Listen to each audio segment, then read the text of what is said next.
What's up, everybody? Paul Hickey here with NoOffSeason.com and the Sports Card Strategy Show. I'm here with Greg from Gas. What's up, Paul? What's up, man? Thank you so much, first of all, for being so friendly and letting me steal some of your power supply here at the National. Yeah, I rolled up. Look, I've done a lot of different shows, and you did it right. You politely asked, you didn't plug in, and that's the way you do it. Just like a normal, like civilized human being. Exactly. Thank you. That's what I love about when people need to be that way, right? Yeah, and if you would have said I paid $1,000 for the week for this, I would have offered to compensate you for the power, because I understand like that happens at events like this. Yeah, I know, but you came correct. You were like, I know it costs money if you need us to pay, and it's like, nah, man, it's totally cool. Like, we got our power, we're good, we got an extra plug, we got you. That's awesome, Greg. Yeah. So we're here at the National. How many Nationals have you been to? Is this? This is only my my third National. Okay. So I was at this one 2 years ago. I was into Atlantic City, and now I'm here. Number 3, yeah. 3 in a row. Yeah. I was at Atlantic City last year. This is only my second. So, okay, so we're still Same newbies. Absolutely. Noobs. Yeah. Yeah. So our audience is all about like making money flipping sports cards. Okay. But we do have a lot of non-sports cards. Yeah. And there's easy crossover. Like you've got fictional sports characters that are actors and actresses that have cards that people make money off of. You've got obviously recording artists that are interested in sports, and so they sometimes have sports cards, as you're familiar. Yeah. When I came across your booth, I noticed my favorite recording artist of all time, Tupac Shakur, is like very much front and center at the Gas booth. Here's one of Tupac's cards. So we know nothing about Gas, and Sure. I've been excited to talk to you all week. Awesome, tell man. us like everything about it. Like you can start at the beginning Yeah. or whatever you want to do. Well, look, I'll kind of comment on trading cards in general. Like trading cards actually started as non-sports cards. Sports cards is, relatively a newer thing in the trading card industry. And they without they were, made to be educational, or have at the time, celebrities or important people. Obviously, every, beginning of trading cards is kind of Topps. People look at like 1952 Topps as, because obviously that's the Mickey Mantle rookie. And, the way that I look at trading cards, especially now, especially sports cards, you collect your heroes, right? Yeah. And that's the reason why you collect sports cards. It's your team. A lot of kids even, look up to their celebrity. But, for us, we focus a lot on music, and I think music is as influential, or it might even more so than sports, or 100%. at least, I agree. At least on the same level. Music it's like we remember our high school song. You remember the first dance at your wedding. You remember, your first kiss. Whatever it is, the first concert you went to. It's an important part of your life, and music. Without, life without music, it's just like doesn't exist. Even I'm never not listening to music. Yeah, even sports players. Yeah. Think about how many sports players and they hang out with other musical artists. So, to me, it just makes sense. And so, Gas came from.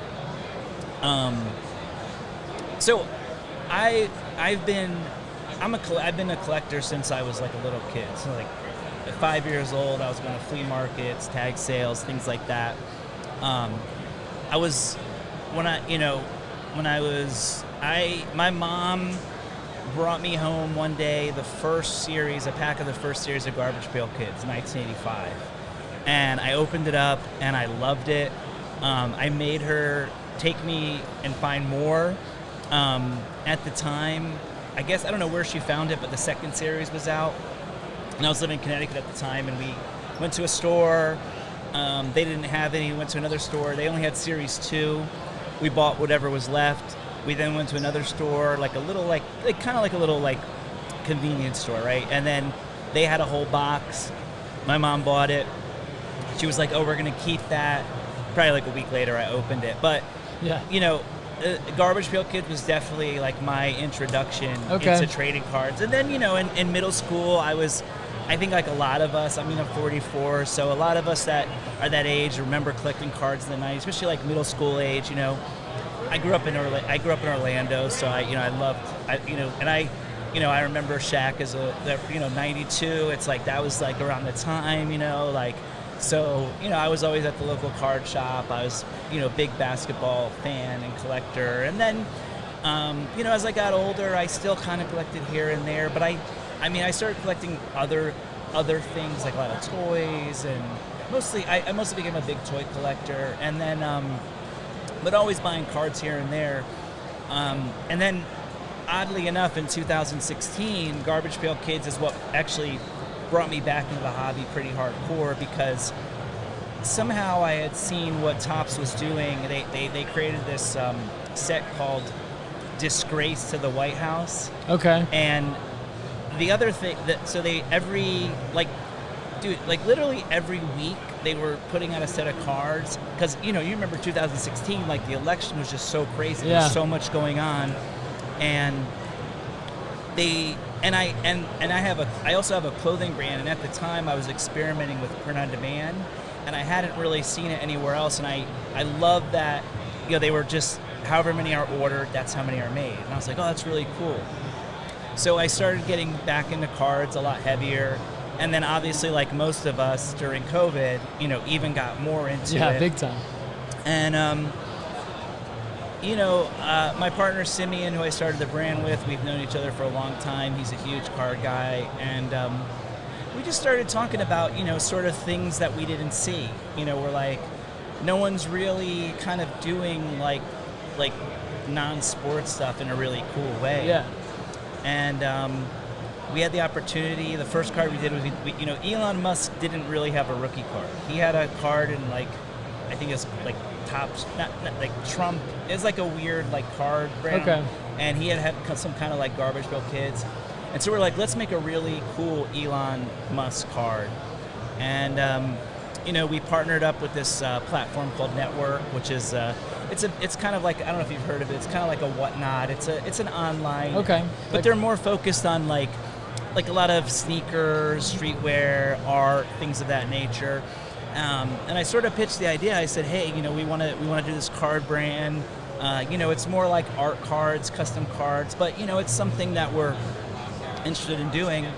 And the first release, I set it up. I was like, okay, we're gonna do the cards are gonna be $20 each. We're gonna do 24 hours. And we thought, okay, we'll be lucky if we sell like 100 cards. That was like gonna be awesome. You're just testing it out. Yeah. And in the first 5 minutes, I get a text from the people at Network. They're like, dude, you just sold 800 cards. Nice. And when it was all said and done, we sold close to 1,800 cards. That's awesome. And they were like, when's the next card? And this was the Elon Musk rookie This is card? the Elon Musk rookie Can I card. ask a quick question? Might be a dumb question, but I think our audience is curious. I'm curious. Do you have to go get any kind of rights to use his name, image, and likeness? How does that work? So, the way that we looked at it in two ways, right? We're like, did Warhol get permission to use a Campbell soup can to make the art? Yeah. I assume not. Yeah. So, it was kind of one of those things where we were like, he's a public figure. I was actually, because we had like kind of put the Tesla logo on it, and I thought we were probably get a cease and desist from Tesla before like anything Elon Musk. with Elon Musk. Yeah. But if I learned anything being in like streetwear for a long time, a lot of what you see, especially in streetwear, or like even counterculture in general, it's like the flip, right? The flip of the logo, and I knew that, and I had a lot of friends who lost a lot of money because you do something, it's based on something else, it gets really popular, and you keep selling, and then you get in trouble. Yeah. So I almost immediately, I was like, for this thing to be something that moves forward, we have to think about licensed projects, things that we could really, promote and push. Because as much as I liked being like sort of this art brand, the more I thought about it, I'm like, well, now there's only, it's like, it's like there's Topps and Panini. Yeah. There's really nobody else doing trading cards and I'm like, I think there's an opportunity for us. Yeah, absolutely. Especially because the cards look beautiful. Yeah. That's part of it. Like, I'm thinking the formula for this has to be, not only do you have to have a operations, marketing, branding, like, background to pull this off, but you also have to know how to produce a really good looking card. Like, this is a product at the end of the day, a piece of art. You've said art, and that's exactly what it is. Well, so and the cards look great. And then the other side is kind of like, how do you make it desirable, right? And so that's kind of, I was wondering about the licensing factor.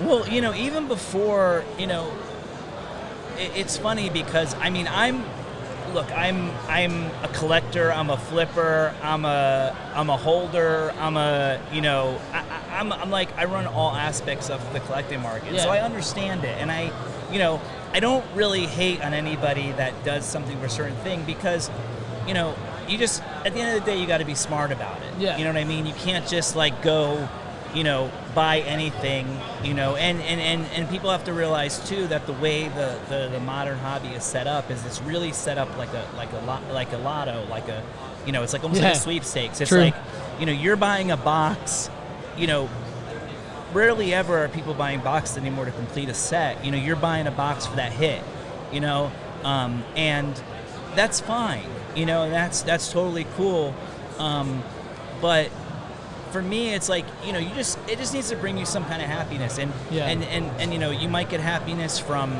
you might get happiness from bragging rights. You might get happiness just looking at it on yourself, and most people get extreme happiness when they sell it for a lot of money. That's what I was gonna say. That's me right there. So, I think at the end of the day, it's about happiness, and it's not just about having it. It's whatever makes you happy.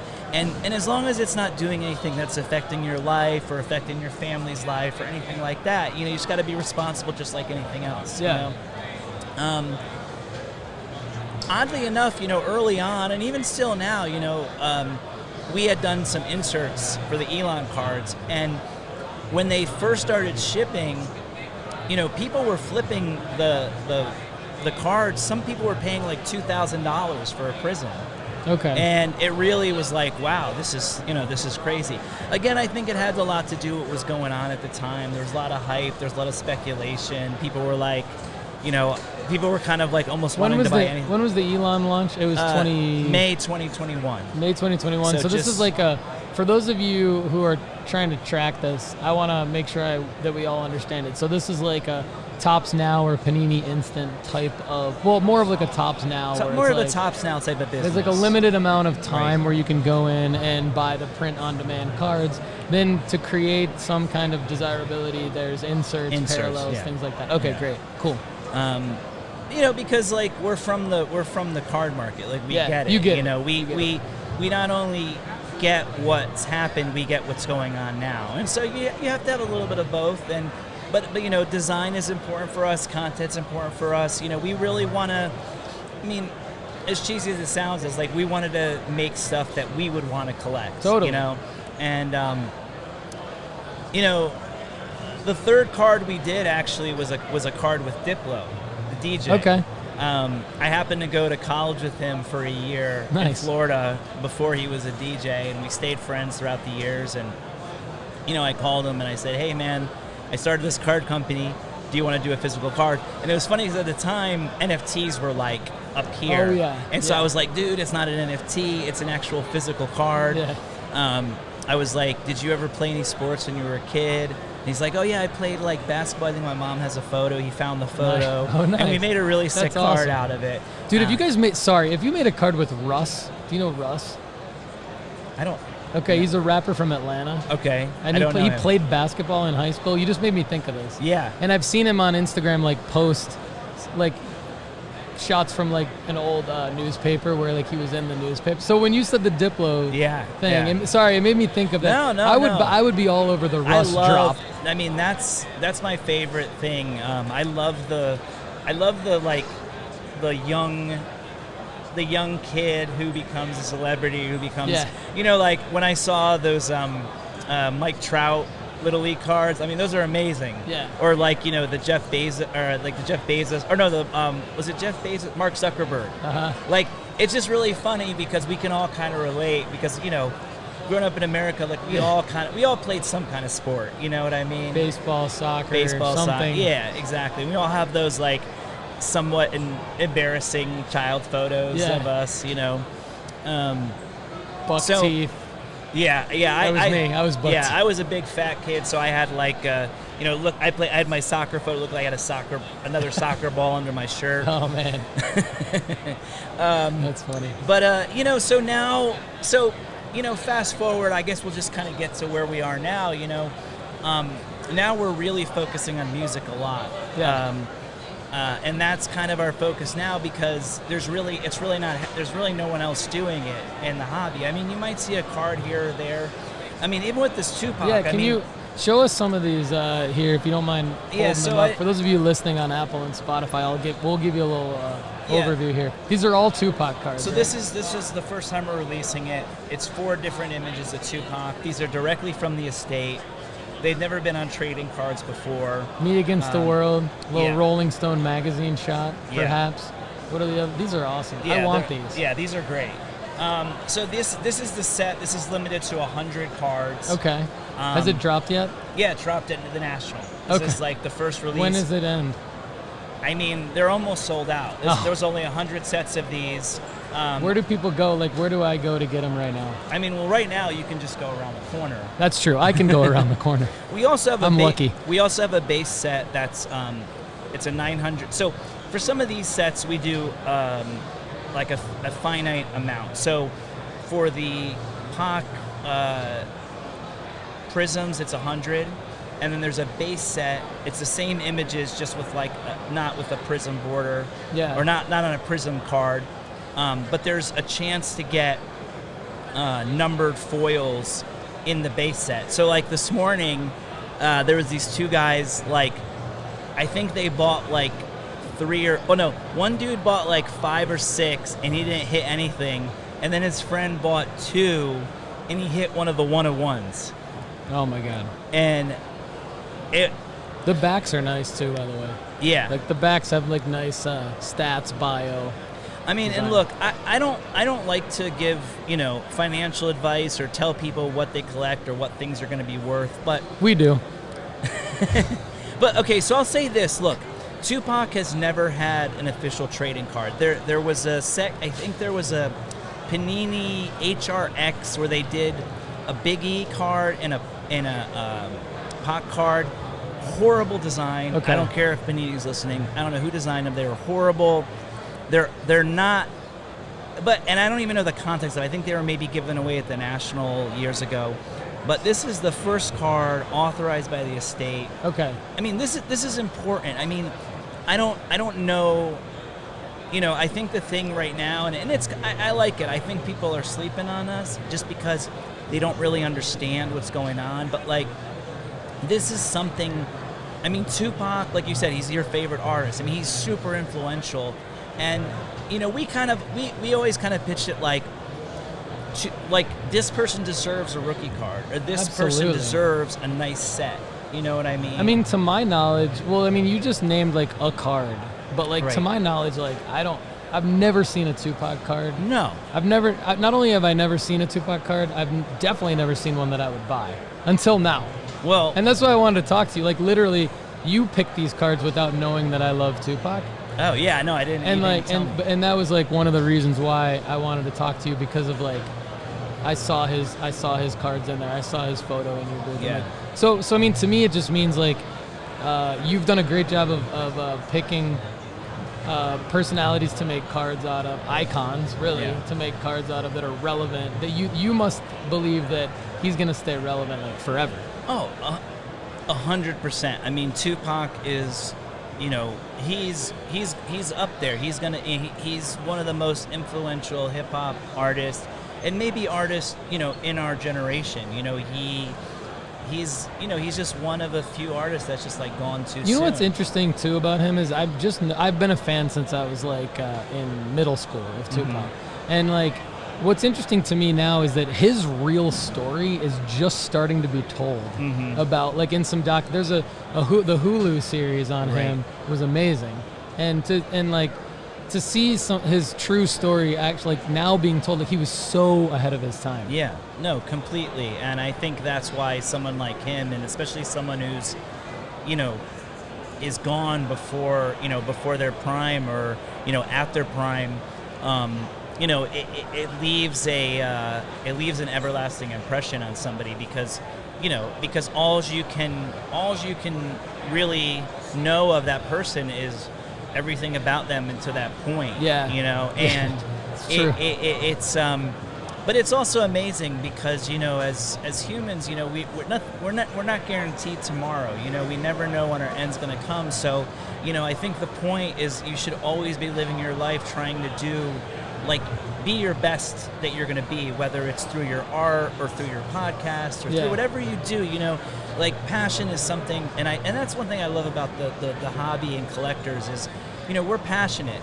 And even if we're passionate about money, it's it's a passion, and it's only so we can get more money to buy more stuff. Yeah, and sometimes for most of us. For me, man. I have an addiction, so I'm always buying and selling. Yeah. And most of the time it's like I'm buying stuff so I can buy other stuff. Yeah, exactly. You know what I mean? Exactly. But the other thing I want to talk about too, the other thing that I'm really excited about that we're doing is we're doing a lot of tour cards right now. So currently we're on tour with The Cure, Dave Matthews Band, and actually, I don't know when this is going to air, but tonight we are starting our second tour with the Smashing Pumpkins. That's awesome. So they have a concert tonight in Las Vegas, and we have an exclusive card that you can only get at the show. That is sick. That's sold cool. at the merch booth. And what I like about this aspect of it is that there will be card collectors that buy it, but I think the majority of the people are going to be people that want some sort of physical relic from their time at the concert, it's which better usually than a ticket. And you don't even have tickets anymore. Right, exactly. So usually it was a ticket stub.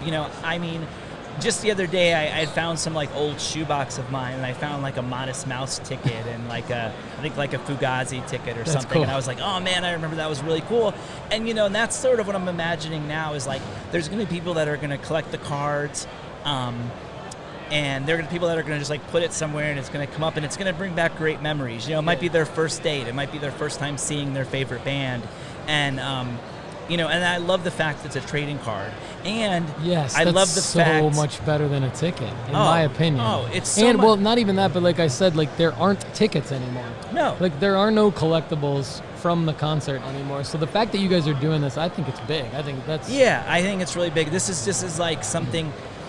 We did the first tour we did was Wu-Tang. I was just gonna ask if you had a Wu-Tang. Are there any of those cards left? I think actually it's funny because we had a couple in the case that we were showing off, and somebody asked, and they actually went to our site, and I think there's 2 cards left. I'm going to see them in September in Nashville, so I'm really excited about that with Nas. I'm hoping that we'll be on that tour, so keep an eye out for it. Oh, okay. We're obviously gonna exchange information after this and figure out how to help each other out moving forward. But I want to be one of the first people on your. So I assume, what's your website where you would go? It's just gastradingcards.com. There you go, gastradingcards.com. So sorry to cut you off. No. I was just gonna say we also we have a preview of a RZA card in the booth. I don't think you've seen that yet. No, I haven't. I'm going to come see it right after this. The other thing that we're doing, at least right now, that we're really excited about, are all our autographs are on card autos, which I know is something very rare now in the hobby and something very desirable. So currently, we're selling our second Arnold Schwarzenegger card. In December, we released our first with him. It was the first ever bodybuilding card. It came in a tin that looked like a little dumbbell set. We did 900 and 100 limited. The 100 sold out in about 5 minutes. The 900 sold out that day. Somebody pulled... also, it was amazing.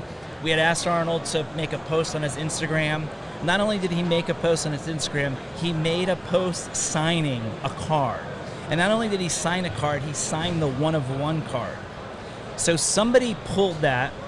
They sent it to Golden, and just about a month ago, I know you guys like money. That card sold for almost $16,000. Congratulations, Greg. And that's a brand new brand. That's amazing. There's no, we're just coming out. So yeah, so that's, and that's that. I'm happy because that's exciting for us. So I'm happy that people not only enjoyed it, but someone had a nice flip.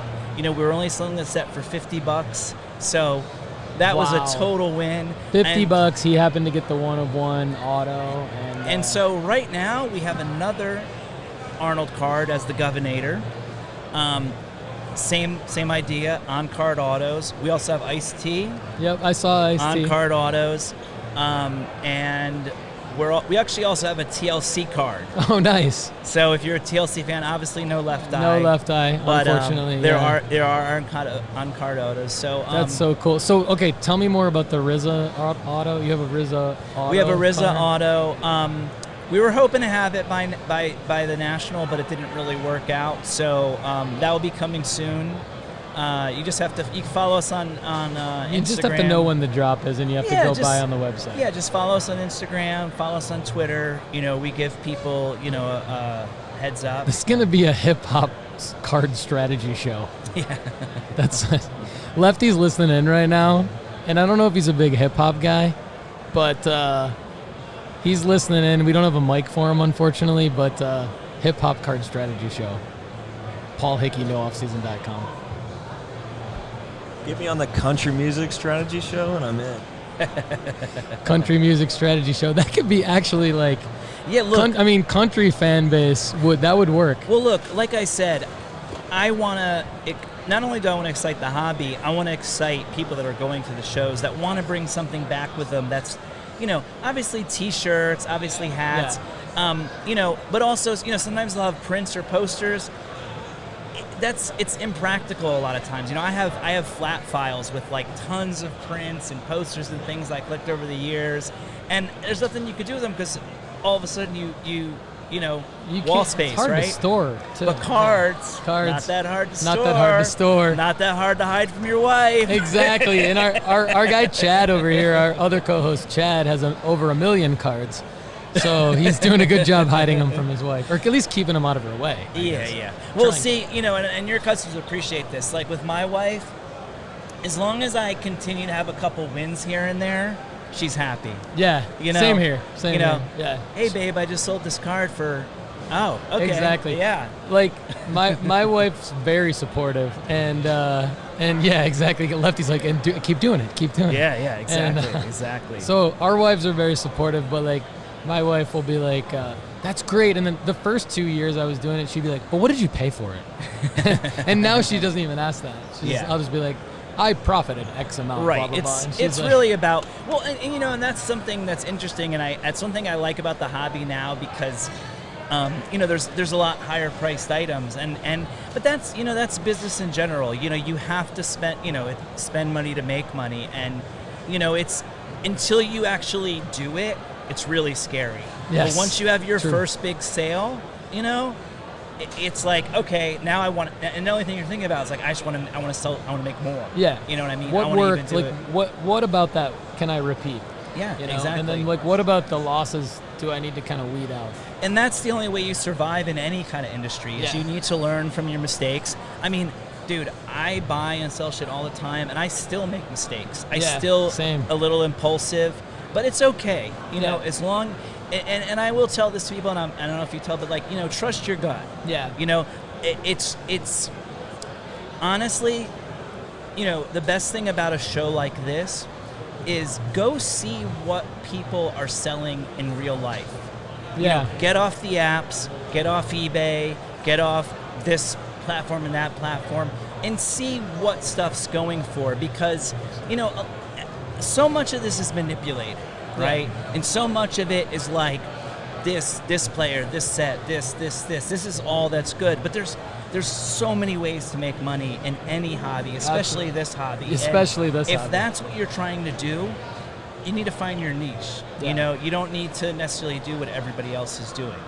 Yeah, that's a great point. Well said. All right, so I'm pumped. I'm pumped about the fact that you guys are like the first true awesome looking legit hip hop cards that I've ever seen. Thank you, man. I And then really like the appreciate that. backstory behind like what you're doing with the tour, that's amazing. What you did with Arnold's amazing. And I think like I know that our audience is going to be pumped about this because we actually talk about Wu-Tang Clan sometimes on the show, just like references, not like segments about them, but just Sure. referencing them. And so a lot of great stuff. I'm excited to check you guys out more. So gastradingcards.com. Yeah, gastradingcards.com, gas trading cards on Instagram. And, I think I interrupted Twitter. you in the middle of an important sentence you were making about something related to the Tupac card and, being able to sort of, I don't want to say this in the wrong way, but like you said they're from the estate. And so they're like when you have an artist that's passed away and you're not going to be able to get it. Like with Arnold, you could get an on-card auto. With RZA, you could get an on-card auto. Not easy to do, I'm sure, by the way. Not easy to do.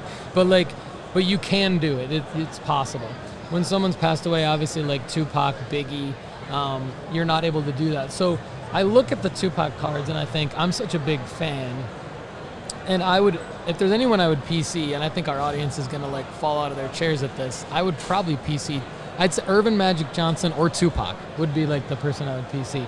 But I look at it and I'm like, I also, anytime I buy something, I want to know that I could sell it for similar to what I bought it for, if I want to. And so, with the Pac card, with a card, if you ever do anything with Biggie, like, how do you said they're from the estate. Can you let us know, like, how do you legitimize, for lack of a better term, the version of the Tupac? You're trying to create a version of a Tupac auto that you can't have. Yeah. That's the chase. The chase is like either the serial numbered from the tour you're on. Yeah. The parallel, which exists for Pac. Yeah. Or like, the Arnold on-card auto or the RZA on-card auto that you could pull. Does that make sense? My question, like, how do you legitimize the Pac cards? So, I mean, I think we start with making beautiful cards, which I think we did. Great point. Right? And you did, yeah. Because, in my opinion. Because at the end of the day, when you're starting something new, it has to have some type of appeal. And and me and my partner Simeon, like we just like we look at cards as art, and there's the reason why you can walk around here and you see a lot of the same cards, or at least you look at the old cards, you look at the cards from the 60s, the 70s, even the 80s, even to the 90s, and the design, you're just like, I love that design. And it's timeless, right? You look at it now. And so our hope is that you could look at these cards 10 years, 20 years, 30 years, and still be as excited as they just came out. Tupac has never had a card, and this is an official card. There might be custom cards or art cards. This is the first official card. So, I mean, think about the first of anything. Yeah. The first of anything is always going to be collectible. Think about the fact that, nobody really knows who we are. Yeah. In a year or two, it could be totally different, right? Yeah. And people are going to be like, oh my God, I can't believe I could have bought that Tupac, the whole set for $75. Yeah, the no base kidding. set, the guy who pulled the one of one today, that could be a big card. I mean, since you guys talk about money, we have done a Biggie card. That was our first, that was our first actually like big hip hop card. And, somebody told me, I don't really follow the aftermarket. I kind of on purpose not really look. Yeah. But he told me his buddy had a Gem Mint 10 Biggie that he just sold for $150, a base. And he got it for 20? Yeah. Base for 20. But I mean, think about a base card in this market, a brand new card for $150. That's not bad. That's essentially like that's exactly what we encourage people to do in terms of sports cards. So that Biggie flip is exactly like in the wheelhouse of what we talk about. So, I would just say that if you're looking for something, you need to you always want to be ahead of it, right? And that's something we're dealing with now because we have a lot of hardcore fans, and they were mad that we we're releasing stuff first at the National, and I was just like, look, that's how the game is. Does that mean since I'm literally sitting next to you, have the ability to do something with the Tupac card that people who aren't here have the ability to do, or not? Yes. All right. Yeah.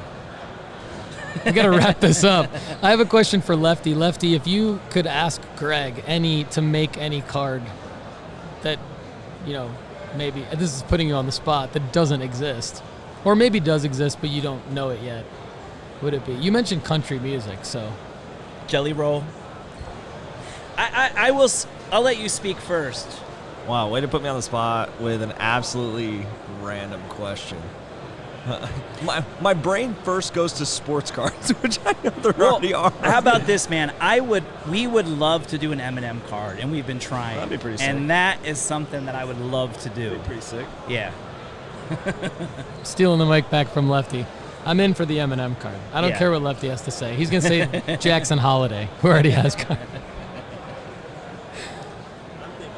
He's thinking, we'll get it back to him. Yeah. Eminem card. Okay, so any inside scoop, give us the insider information. You heard it here first about the Eminem card. What do other people not know about the potential Eminem card that you're able to share with us? Well, I mean, it's something that we're actively trying to do. So that process would be like just trying to get him involved in it, like his people involved. Yeah, getting his people involved in it. A lot of artists are different too. Like a lot of artists want something that's like, a little. It's hard because when you're dealing with artists, especially musical artists, there's a lot of different layers you have to go through. You have to go through the management, the manager. A lot of artists are very much like hands-on in the design. At first when we had access to a lot of different musicians, we were just like, oh yeah, we can make cards, and some of the artists were like, we don't want trading cards. Yeah, I can see that. I can see that. Or maybe like 1 year they do, and another, or 1 year for 5 years they don't. And then, they become open to it or whatever. Yeah, I mean, at the end of the day, it's like, especially now, artists make most of their money from the merch sales. Yeah. And, we've seen, what has Taylor Swift done, $1 billion or something? Some of these shows, That's Lefty's answer, Taylor Swift. He just said to me, that's it right there. Yeah. So, I think when it comes to the music biz, especially with just famous people in general, I mean, people are just constantly hitting them up to do the next big thing, to do this, to do that, to do this. So finding something that would speak to Marshall Mathers, finding something, hitting him where he cares about something, right, would be the way to do it. Yeah. So, all right, Lefty's calling for the mic. Well, it's more of a question. Sure. So, Alan Ginter has these crazy sets with all these people that are non-athletes. How do you guys run? Is that what you would say would be your most closest competitor? Yeah, I would say that, or maybe a little bit of Leaf, with the Pop Century stuff. Yeah. But there's really not much competition in that. I mean, there's not much competition. I thought for a second maybe Zero Cool, but it kind of looks like Top sort of has absorbed them, and I don't know if it's, last year, I don't know if you were at Atlantic City, right? I heard that booth cost $1 million, and they weren't even selling anything, and now they don't even have a booth. I mean, they're within Tops, and I'm not trying to talk shit, but I think what we're trying to do, because it really hasn't been done well, at least not ever in a while.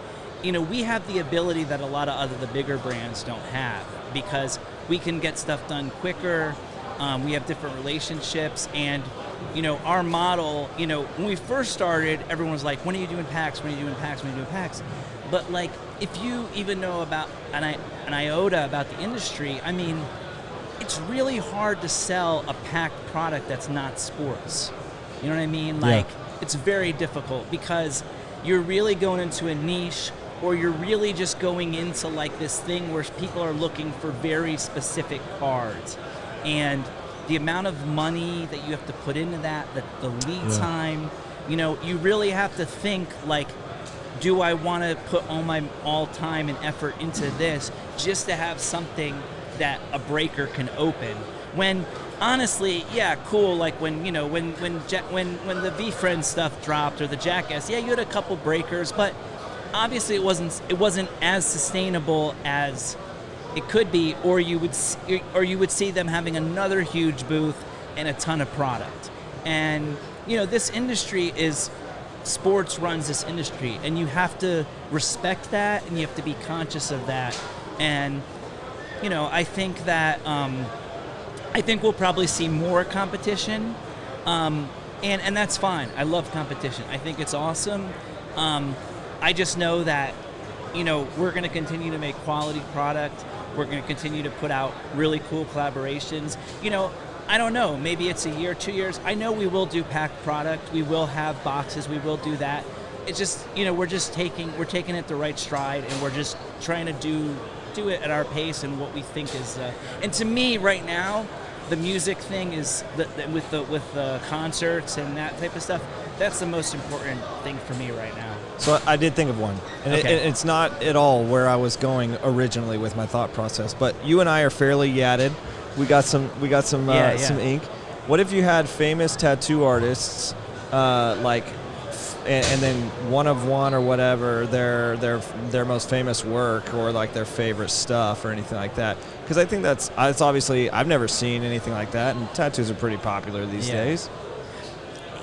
I think what it is like, look, that's a great idea. We've done some art cards. We just did a set with Clutter Magazine during the 5 Points Fest out in Brooklyn a month ago. We did different artist cards. It's I think it's just about I think the hardest part, and I've never, like, now that I'm kind of like manufacturing cards, I think the hardest part is figuring out like a cohesive way to release a product, right? So let's say we were going to do a tattoo set. It's like who are we marketing this to? Who is going to be the end consumer? Is it going to be the sports collector? Is it going to be the tattoo collector? Is it going to be the art collector? And so, it's just one of those things that you really have to think. And, honestly, I don't want to say the industry is not forgiving, but it's, you can really like fuck yourself if you do the wrong thing. Yeah. And so I think it's just really about like weighing and trying to figure out, and it's almost like when the time is right, then okay, we'll hit on it, and I think that's really where my mindset is. It's less of like, we have all these ideas, but it's like executing them and being able to like really have people be like, wow, that's really cool, that's really different, that's something I want to collect, that's something I want to buy to flip, that's something I want to buy to invest in, whatever it is. Listening to you guys spitball on that idea, it's like how you have different Father's Day versions of things or Mother's Day versions of things. To me, you could have, like, looking at Tupac, you could have a tattoo, like where the artist who tattooed Pac, for example, would have some involvement in the art of the card. Sure. And so, like, with all these recording artists, the ones that are tattooed could have a variation or a parallel where the tattoo artist comes in and is involved, and if it's a famous one. I know we're not here to like tell Greg how to make cards. No, dude, trust me, man. I mean, look. But like, to me, here's my point. Yeah. My point is, you've hit on something that allows you to be extremely creative. Yeah. And do things like endless possibilities of things that other companies are not doing. And you have so that's the good news. The hard part is what you just said. Figuring out what makes the most sense from a business standpoint. Exactly. Out of all those possibilities. Yeah. So it's easy for people to be like, hey, what about this? What about that? But like, you guys have to make the tough decisions and learn, trial and error, learn by fire and everything like that. Sure. So kudos to you for I would want to be your friend regardless, but like I wouldn't want to have you on my show if I didn't have like mad respect for every time I walk by your booth going like, that's really cool, I want to talk to them about that. No, man, I appreciate that, and I appreciate talking to people that appreciate what we do and get it, because I think the worst question, the question that's been asked the most here is like, what do you guys do? Yeah, I know. And I'm like, come on, we make literally looking at what we do. But what do they do? They just sit there. I don't know. They Yeah. just sit in plastic. Yeah, this is awesome, Greg. Anything else you want to add before we let you go? Thanks for your time, man. This Yeah, is no, awesome. man. Just thanks a lot, Paul. I can't wait to check out your site. Thank you for asking me to talk. Any opportunity I get to talk about the brand or the hobby. I'll just say again. I'll just reiterate. Man, like, you shouldn't be in this hobby unless you're having fun doing it. Work is supposed to be fun. Making money is supposed to be fun. And, just don't do anything that's going to, like, affect your mental health, physical health, family. Like, just be conscious and just be responsible about what you do. And if you're serious about it, then be serious. Do your research. Spend time, listening to podcasts, going to shows. Make mistakes. Buy stuff just on instinct. Allow yourself to learn, and Yeah. I think that's the most important thing. 'Cause you Crack can't any slab just to see what happens when you crack it open. do it if that's what you think to do. Just do it. Make the mistakes, I love but just it. don't make something that you can't afford to lose on. I love it. I love it. This is awesome.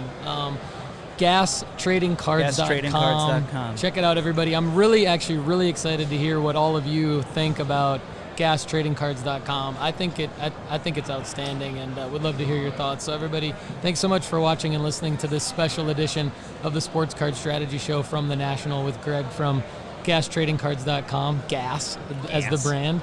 And thanks for sharing the Yeah, Tupac Paul. cards, man. They're Thanks, awesome. man. Nice Yeah. to meet you. Nice to meet you, Hopefully too. it's the beginning of our relationship. And Lefty, thanks for chiming in here.